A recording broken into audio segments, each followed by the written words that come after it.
మంత్రి గంటా శ్రీనివాసరావుకు ఉమ్మడి హైకోర్టు నోటీసులు జారీ చేసింది. ప్రత్యూష రిసోర్స్ సంస్థకు హామీదారుగా ఉన్నందుకు గాను గంటాకు నోటీసులు జారీ అయ్యాయి. ప్రభుత్వ భూమిని తనఖా పెట్టి ఆ సంస్థ విశాఖ ఇండియన్ బ్యాంక్ నుంచి రుణం తీసుకుందని హైకోర్టులో పిటిషన్ దాఖలైంది.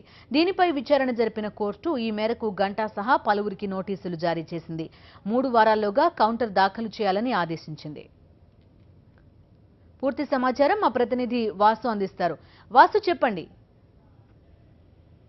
బిందు, ఏపీ మంత్రి గంటా శ్రీనివాసరావుకు హైకోర్టు ఈ రోజు నోటీసులు జారీ చేసింది. అయితే గతంలో ఏపీ మంత్రి శ్రీనివాసరావు కుటుంబానికి సంబంధించినటువంటి Pratyusha resource and infrastructure private limited కంపెనీకి సంబంధించి దాదాపు విశాఖలో ఉన్నటువంటి ఇండియన్ బ్యాంక్ నుంచి 141 కోట్ల రూపాయల రుణంగా ఇస్తున్నారు. దీనికి అయితే ఇతని తోడలుగా ఉన్నటువంటి భాస్కర్ రావుతో పాటు అతని కుటుంబ సభ్యులు చాలా మంది కూడా డైరెక్టర్ గా వ్యవహరిస్తున్నారు. అయితే ఈ 141 కోట్ల ఏదైతే బ్యాంకు రుణానికి మంత్రి గంటా శ్రీనివాసరావు దీని గ్యారంటీగా ఉన్నారు. అయితే ఈ నేపథ్యంలో గతంలో నోటీసులు జారీ చేసి కూడా ఎన్నోసార్లు నోటీసులు కూడా స్పందించడం కారణంగా వీళ్ళ ఆస్తుల జప్తుకు ఇండియన్ బ్యాంక్ నోటీసులు జారీ చేసింది. ఆ తర్వాత ఇప్పటికే 26 ప్రాపర్టీస్ కూడా ఇప్పటికే స్వాధీనం చేస్తుంది.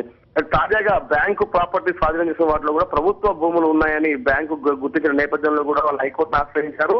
ఎందుకంటే దాదాపు వడ్డీతో కలిపి అసలు 203.62 లక్షల కోట్ల రూపాయలు వీళ్ళు బ్యాంకు చెల్లించాల్సి ఉంది. కానీ ఎక్కడ కూడా స్పందన లేకపోవడం, మరోపక్క ప్రభుత్వ భూములు అందులో ఉన్నాయని గుర్తించినటువంటి బ్యాంక్ ఈ రోజు హైకోర్టులో పిటిషన్ దాఖలు చేసింది.